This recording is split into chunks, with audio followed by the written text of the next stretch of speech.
There is a particular kind of silence that follows a door slamming shut behind you. Not the silence of peace, not the silence of rest, the silence of finality, the sound of a life being sealed off, boxed up, handed back. Lena had heard that silence twice. Once when her mate pressed his pack mark from her wrist like it was a burr caught in his sleeve. Once when her father told her not to come home. She had stopped expecting doors to stay open for her. What she had not stopped expecting, what she could not seem to train herself out of, no matter how many times the world corrected her, was that doors might stay open for Pip. He was 3 years old. He had his father's ears, which had never stopped being a cruelty, and her mother's stubbornness, which she chose to call a gift. He shifted into the smallest wolf cub she had ever seen, barely larger than a house cat, with oversized paws he had not yet grown into, and a howl that sounded more like a question than a warning. He was the one thing in her life that had never made her feel like a mistake. And so, on the coldest night of the year, with the temperature dropping past the point where even shifters began to suffer, Lena pulled him against her chest and told herself the same thing she always told herself. 1 more hour. Just get through 1 more hour. She had been telling herself that for 3 days. Chapter 1. The storm had come fast, the way disasters always did, without warning, without mercy, without the decency to wait until you were somewhere safe. Lena had been 2 hours from the nearest village when the sky turned the color of a bruise and the wind shifted. She knew what it meant. Every shifter knew what it meant. But knowing and being able to do something about it were 2 different things entirely, and she had a 3-year-old on her back, and a pack of supplies that had stretched thin a day ago. She made it to the tree line before the first wave of snow hit. The forest helped a little. It broke the wind. It gave her something to press her back against. She found a hollow where 2 ancient oaks had grown into each other over decades, their roots forming something almost like a wall, and she pressed herself into it and pulled Pip tight against her chest. "Story," he said. He always asked for stories when he was frightened. "Which one?" "The one with the fox." She told him about the fox who outsmarted the winter, who dug tunnels through the snow and lined them with stolen warmth, who survived every season because she was clever rather than strong.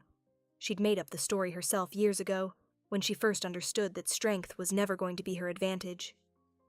Pip fell asleep before the fox found her den.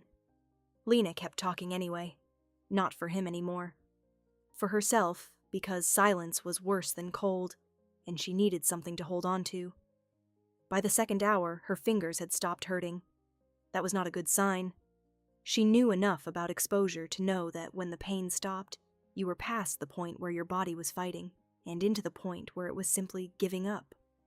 She pulled Pip closer. He was warm, at least. Shifter cubs ran hot, their wolves burning bright, even in tiny bodies. She wrapped herself around him like a shell, and decided that if she was going to be useful for anything, it was this. She could be warm enough for him, even if she couldn't be warm enough for herself. She did not hear the wolf approach. She did not hear anything, actually, which was the first indication that whatever was moving through the trees was either very skilled or very large. Either way, something that did not need to make noise, because noise had never been a threat to it. What she heard was Pip.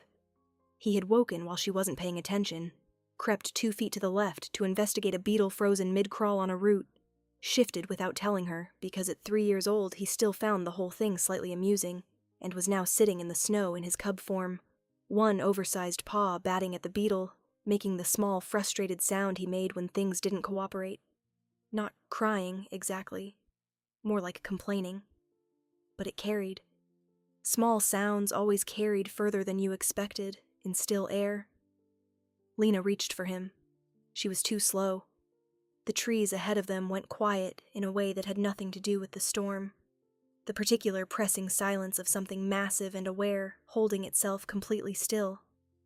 Then, the alpha, king of the northern packs, stepped out of the dark between the trees, and Lena's heart stopped. She had seen him once before, years ago, at a pack gathering she'd attended with her mate. Kale of the Stormridge pack, the Alpha King, tallest man she had ever stood near. The kind of powerful that other alphas went quiet around, not out of respect, but something older and more animal than respect. Even in human form, he moved like something that had never once in its life needed to be afraid. He was in human form now. Barely. His eyes were wrong. Too bright, too gold, pupils blown wide in a way that meant his wolf was very close to the surface. His dark hair was tangled with snow. He was wearing a heavy, fur-lined cloak, and nothing else that she could see, which meant he had shifted recently, and not dressed fully after, which meant he had come fast. He had followed the sound of Pip. His gaze went to the cub first, just for a second.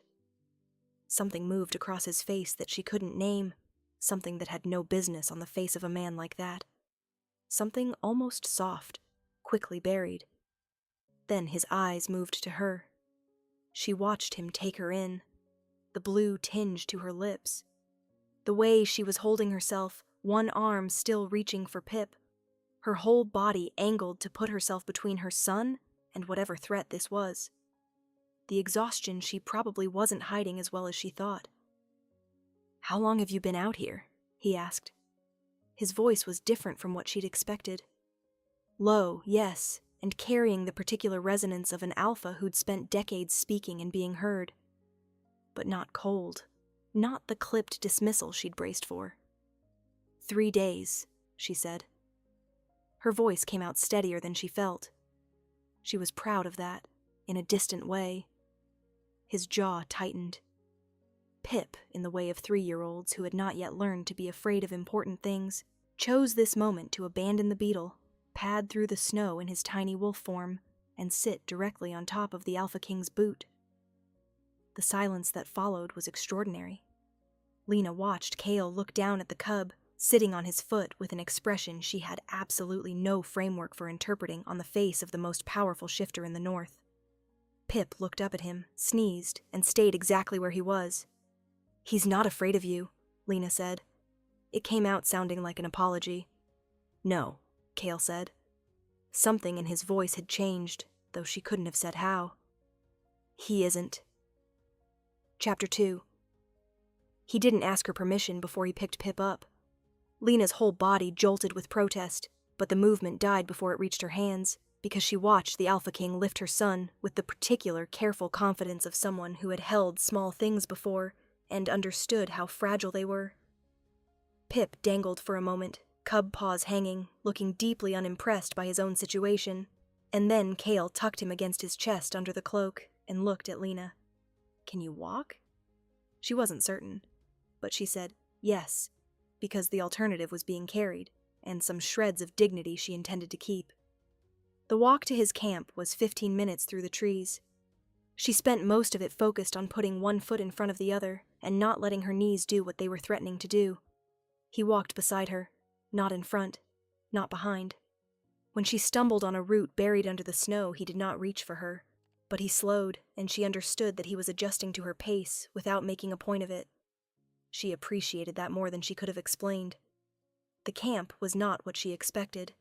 She'd imagined a war camp, stark, efficient, military. What she found was a cluster of tents arranged around a central fire, large and well-maintained, with the distinctive, quiet efficiency of people who had been doing this for a very long time. 3 wolves sat near the fire. They all went very still when Kale emerged from the trees. Then they saw what was under his cloak. The one nearest the fire, young, dark-haired, with the look of someone who laughed easily, opened his mouth.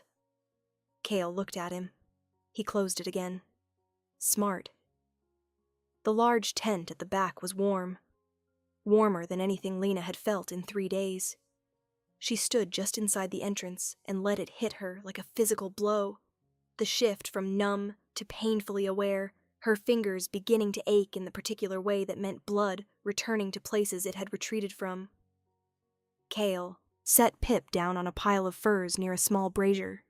Pip investigated immediately, sniffing the edges of each fur with intense scientific focus. Then he shifted back into his boy form, looked around the tent with wide eyes, and announced, "Big." "Yes," Kale said. "Yours?" "Yes." Pip considered this. Can I stay?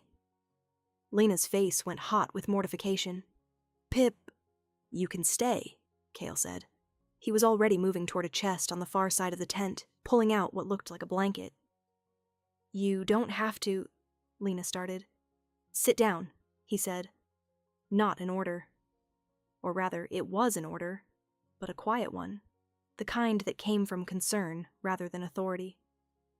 Before you fall down. She sat. There was a low camp chair near the brazier, and she found it with the back of her knees and sat in it and tried to remember the last time she had felt warm.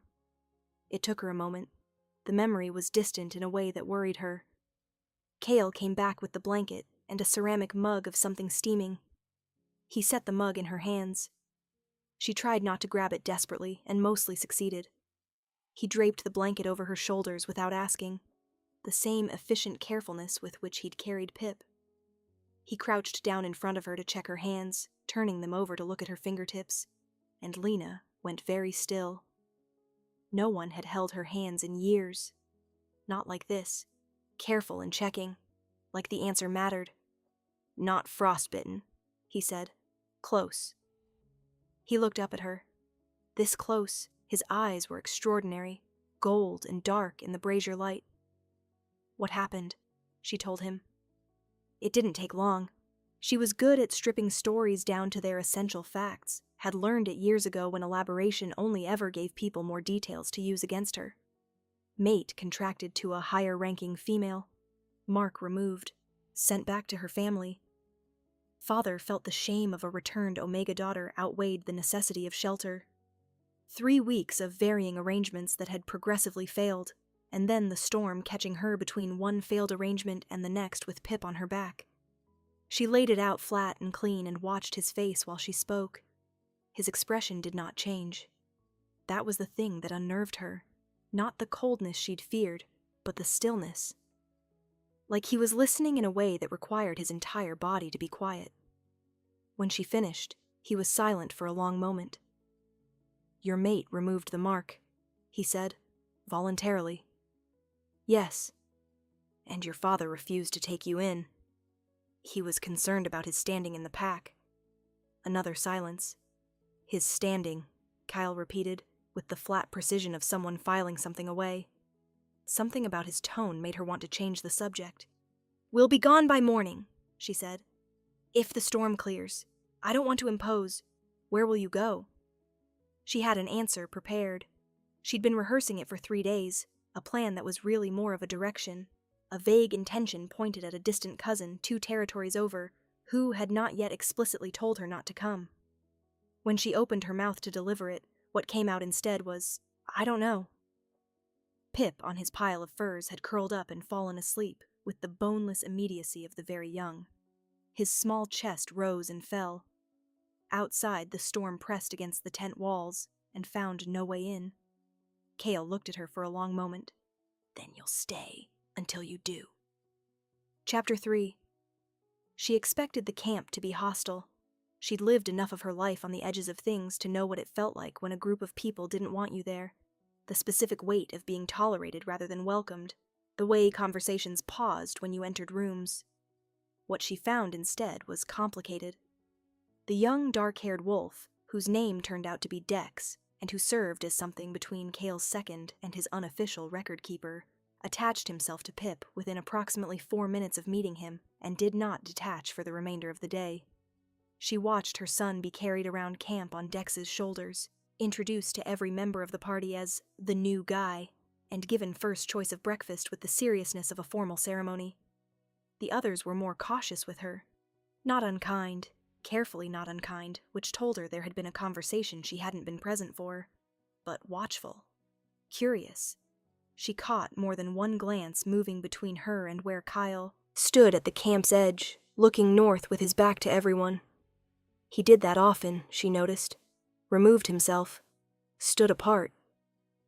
Even in the middle of his own people, he maintained a particular distance that no one crossed without being invited. She wondered if it was loneliness or preference.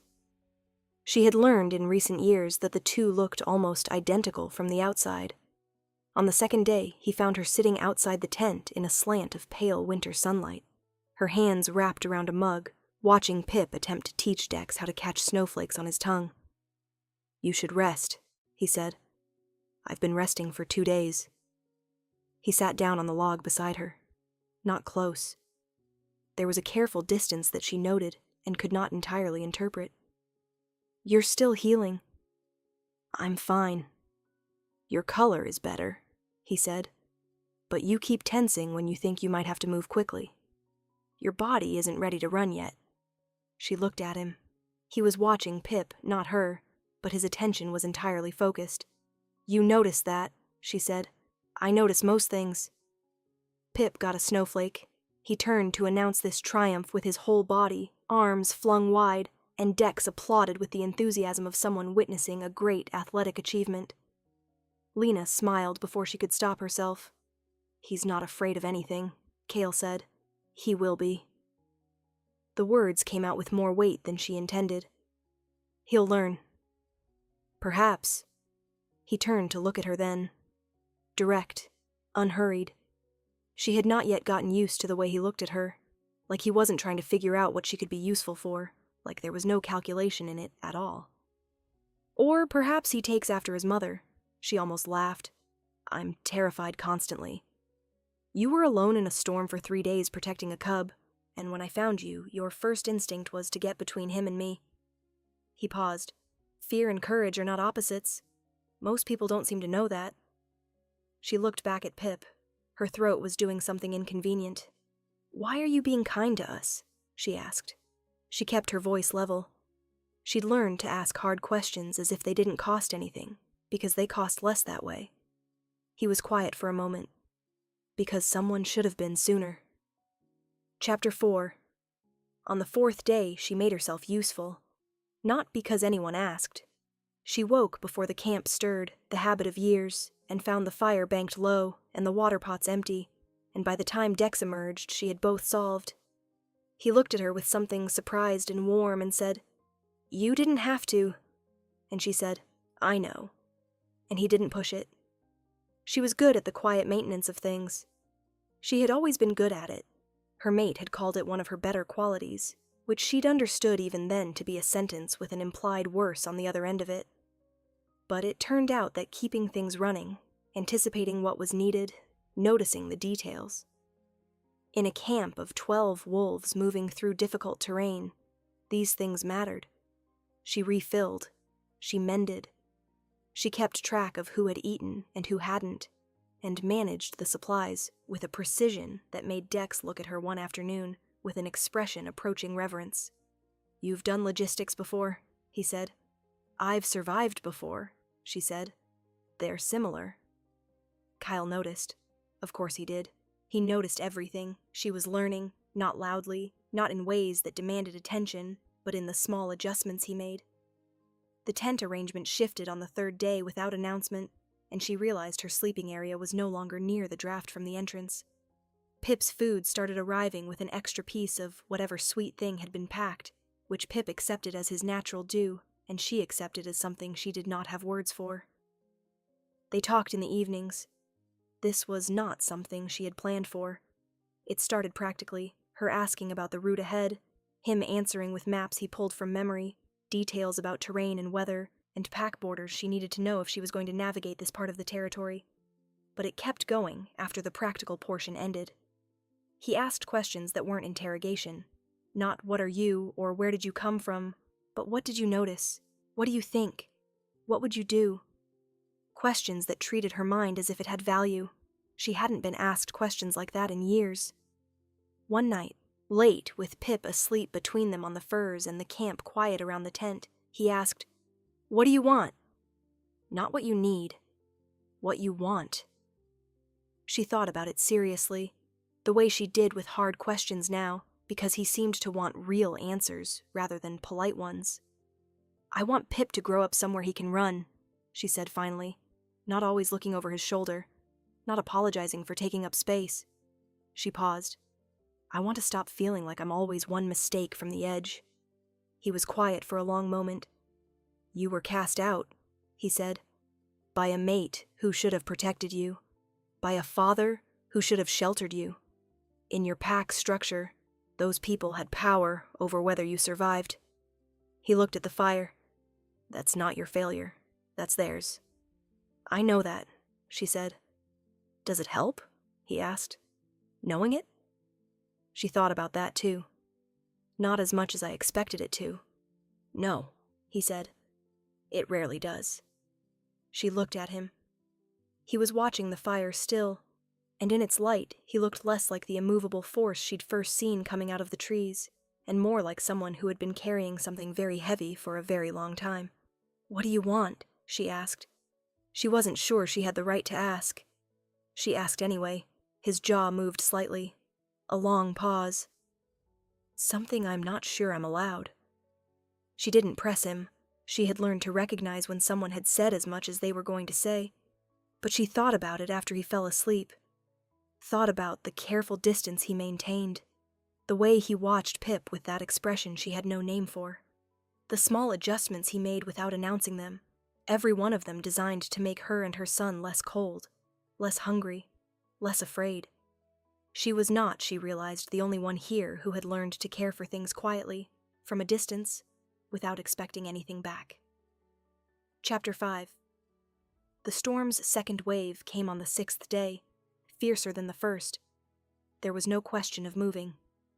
The wolves secured the camp, and Lena found herself in the main tent with Pip and Kale and Dex and 2 others, waiting out the wind with the particular enforced stillness of people who had no choice but to stay exactly where they were. Pip solved this problem the way he solved most problems, which was to demand entertainment. Story, he said, directing this at Lena with absolute confidence. I've told you the fox story 4 times this week. Different story. She glanced up and found Kale watching her with an expression she was starting to recognize. Attention without pressure. Curiosity without demand. She looked back at Pip. All right, a different story. She thought for a moment. There was once a wolf who was born in a storm. Pip settled back against the furs with the satisfaction of someone who had ordered correctly. She told the story. A wolf born to a pack that expected him to be one thing. Strong, certain, unbending as the mountain they lived on. He was all those things. But he was also, and this part he learned to hide, very good at noticing small things. The way ice formed differently depending on the temperature. The places where the snow was safe to walk and where it wasn't. He kept his pack alive through 3 brutal winters, not because of strength, but because he paid attention when everyone else was too certain of themselves to bother. She made up the ending as she went. The wolf and his pack came through the storm. In the spring, his pack asked how he had known where to step, which paths were safe, which signs to read. He told them the truth, that he had simply watched and remembered and tried to see things as they were, rather than as he expected them to be. They called it wisdom. He thought it was just loneliness put to use. When she finished, the tent was very quiet. Dex was looking at his hands. One of the other wolves had found something interesting to examine on the tent wall. Pip had fallen asleep midway through, sprawled across her legs with the trustingness of the completely unguarded. Kale was looking at her. That's a true story, he said. It wasn't a question. She answered it anyway. Parts of it. Which parts? She met his eyes.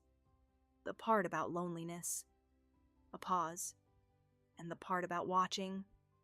Something shifted in his expression. Not dramatically. He was not a man given to dramatic expressions.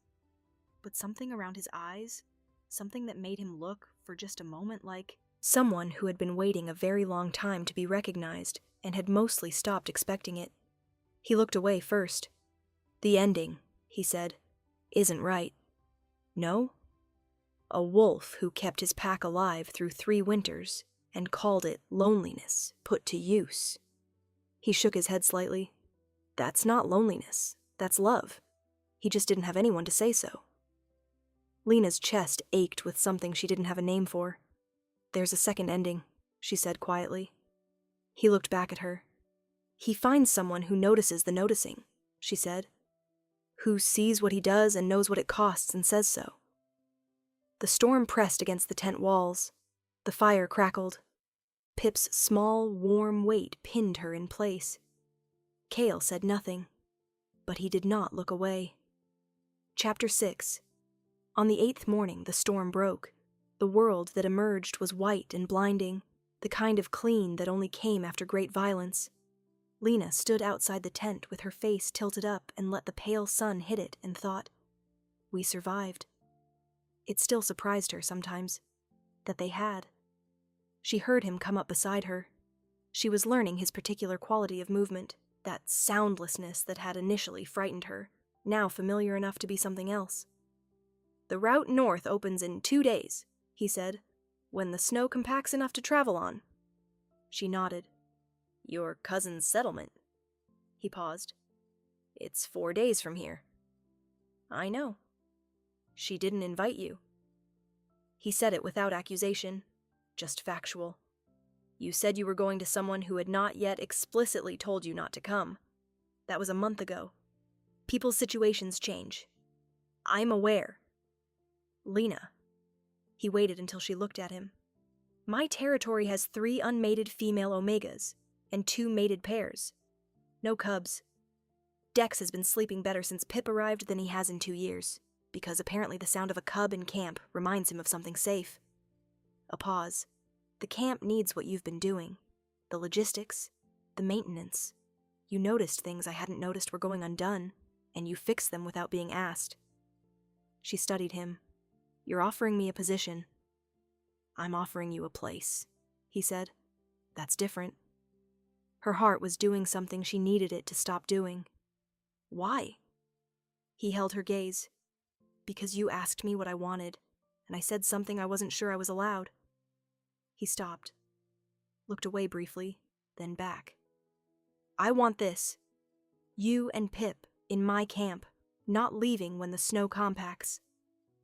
He said it the same way he said everything, quietly, without excess, like truth was something that didn't need decoration.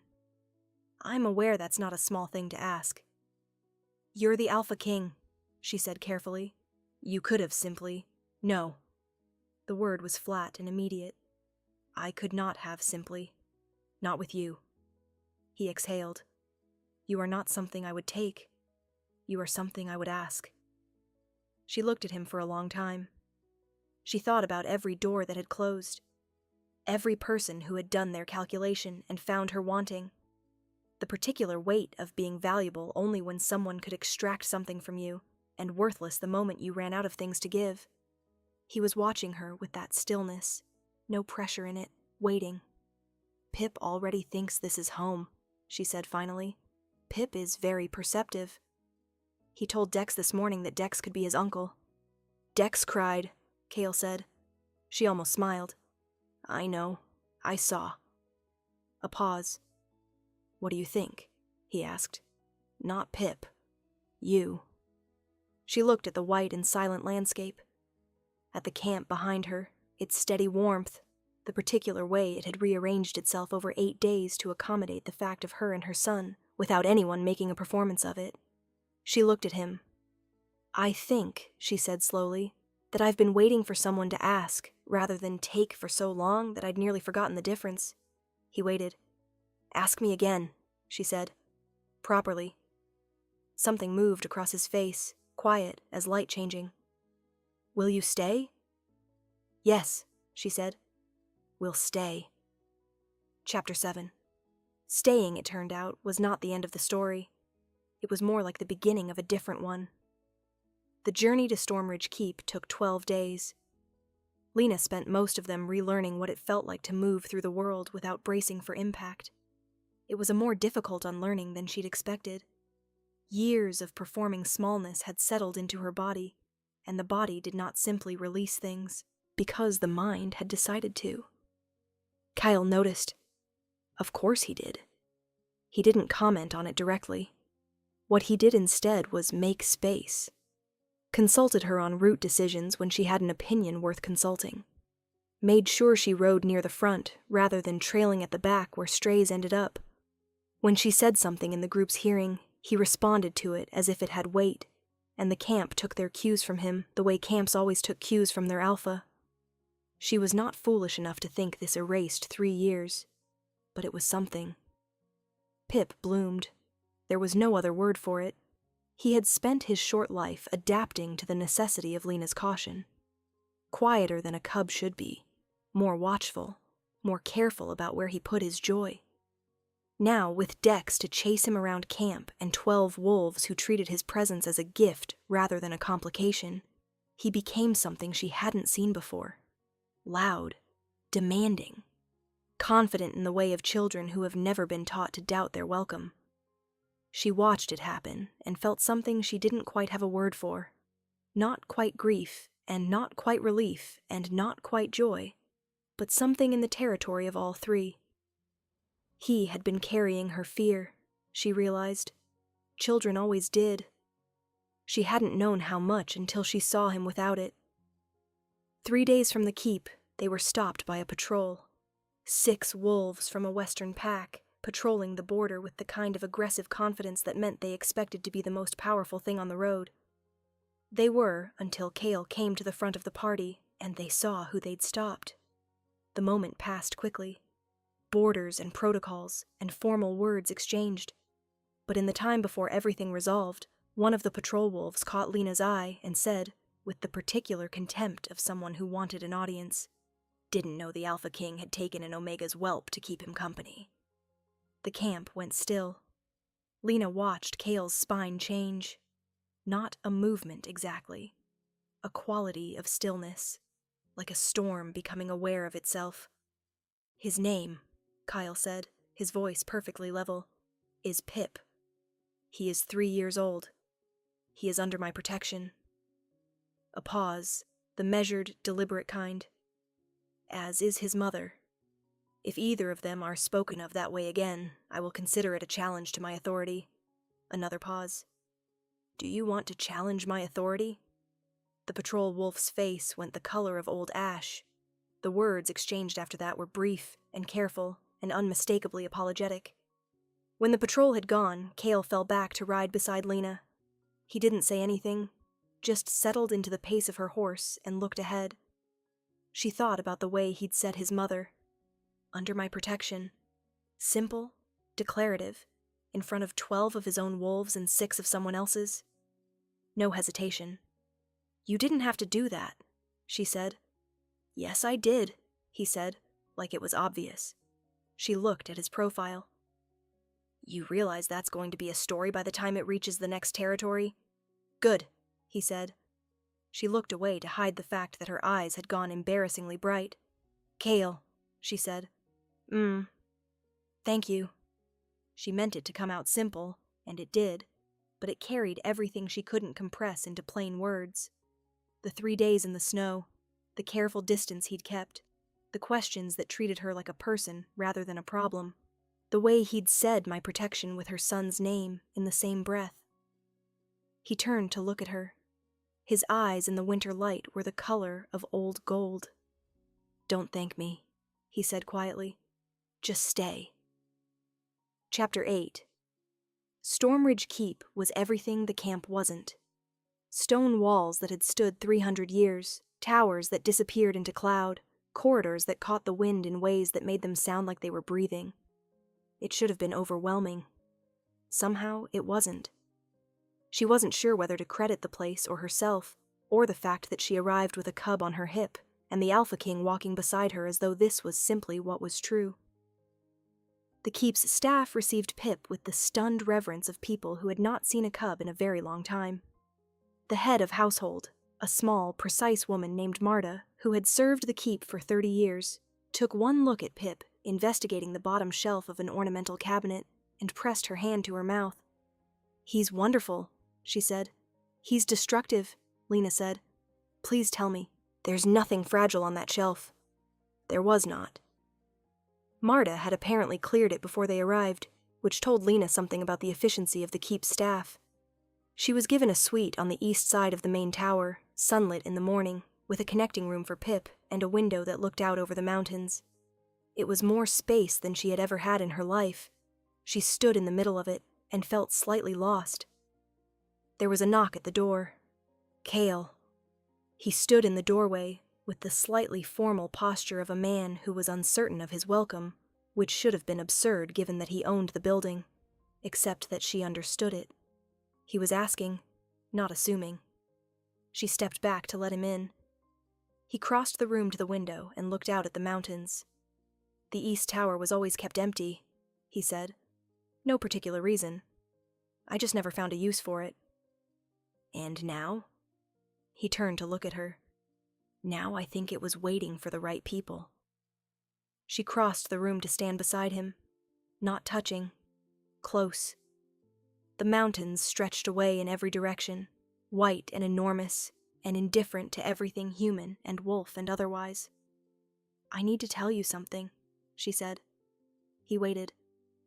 I have been very careful for a very long time, she said, not to want things, because wanting things meant losing them, or never having them, or having them taken. She paused. I'm not sure I know how to stop being careful. I know, he said. That's going to be inconvenient for you. No, he said. It isn't. He turned to face her fully. I'm not asking you to stop being careful. I'm asking you to be careful inside walls that won't fall. That's different. She looked at him. She thought about every piece of this. The storm and the cold, and Pip on a stranger's boot. The stories told by firelight. The questions that wanted real answers. The word stay offered like an open hand rather than a closed one. She thought about what it would mean to choose this. Not because she had to. Not because the alternatives were snow and cold, and a cousin who hadn't invited her, but because she had looked at this man for 8 days and seen someone who cared for things quietly, from a distance, without asking to be thanked for it. She reached up and put her hand against his jaw the way she had wanted to, she realized, since the second day in camp when he'd turned away from the fire and looked like someone who had been alone with his weight for too long. He went very still. I'm not very good at being gentle with things I want, she said quietly. Fair warning. He covered her hand with his. His eyes closed briefly, like something in him was exhaling. Neither am I, he said. We'll manage. She kissed him first. He kissed her back like she was something he'd been afraid of losing before he'd ever had, which made no logical sense, and was also, she found, exactly right. From the next room, Pip's voice. Mama, there is a whole shelf of rocks in here. She pulled back. Her face hurt from smiling. Those are specimens, Cale called, without looking away from her. A pause. What is specimens? Rocks with a better name, Lena said. Cale laughed. She had not heard him laugh before, fully, unguarded, the laugh of a man who had not done it enough and was slightly surprised to find it still worked. It changed his face entirely, made him look like the person he might have been if he'd been allowed to be less alone. She intended to make sure he had more reasons for it. Epilogue. 1 year later. The keep in spring was a different creature than the keep in winter. The stone that had seemed so cold and formal softened somehow with the light. Longer evenings, the smell of thaw coming through windows left open for the first time since autumn. The sound of the mountains dripping themselves back into existence.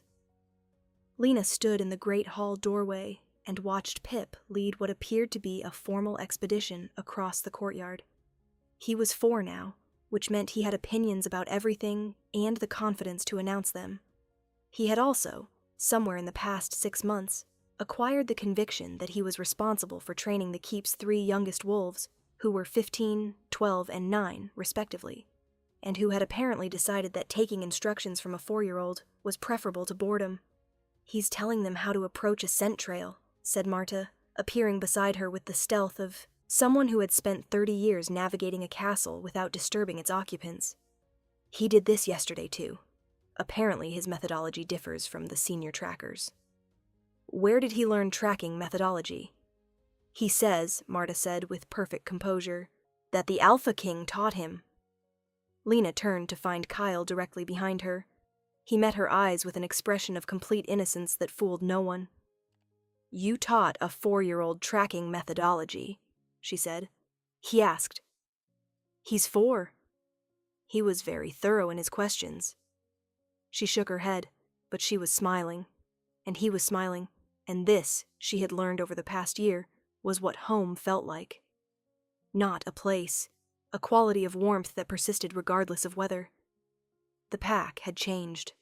Not dramatically. Change of the real kind rarely was dramatic, she'd found, happening instead in accumulations, in small things that built into something solid over time. But the keep was different than it had been.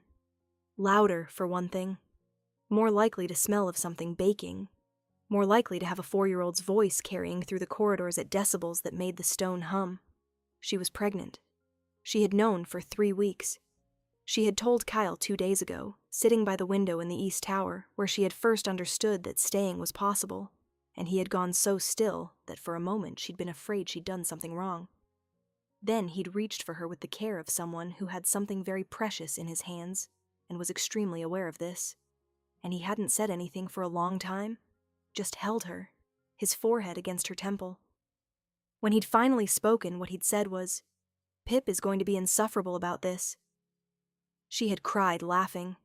It was, she thought, the correct response. Now she leaned her shoulder against his, watching Pip demonstrate something to his extremely attentive students, and felt the length of the past year behind her like a thread she could trace, from the storm to the hollow in the tree roots, from the oversized paws on a boot to the fire in the tent to the mountains through a window she'd been given because the East Tower had been waiting for the right people. "He caught a snowflake," she said, "not of Pip. Of the boy from the story. The one who noticed things, who kept his pack alive through 3 winters, who called it loneliness put to use." Cale looked down at her. "He found someone who noticed the noticing," she said. He put his arm around her. Steady and unhurried, the way he did everything. "She found him first," he said, "in a storm, sitting on his boot." She laughed. "That was Pip." Pip gets his instincts from somewhere. In the courtyard, the expedition came to a triumphant halt. Pip turned and spotted them in the doorway, and broke into a run, 4-year-old legs churning through the spring mud with total commitment. "Found a worm," he announced, skidding to a stop in front of them. He held up a cupped hand as evidence. "Very big." "Excellent," Kyle said, with the gravity this discovery deserved. Pip turned the worm over in his palm, examining it with scientific attention. Then he looked up at Cale. "Can it stay?" Cale looked at Lena. Lena looked at the worm. The worm had no opinion. "For today," Lena said. Pip accepted this with the satisfaction of someone who had negotiated well and knew it. He turned and sprinted back toward his expedition, announcing the worm's provisional status at the top of his lungs. Lena leaned into Cale's side. "You know," she said, "a year ago I was telling myself 1 more hour. Just get through 1 more hour." His arm tightened around her, barely perceptibly. "And now?" She watched her son cross the courtyard in the pale spring sun, his whole body an announcement of belonging, of welcome, of a child who had never once been told he was taking up the wrong kind of space. "Now," she said, "I'm not counting hours anymore." Above them, the keep's towers caught the light and held it. Below, the mountains dripped quietly back into spring, and in the courtyard, Pip's voice rose above everything, clear and carrying and completely unafraid, announcing to anyone who would listen that the worm's name was Gerald, and Gerald was going to need a very good home. Cale pressed a kiss to her temple. 1 more hour had turned into a life. It turned out that was enough to build everything on.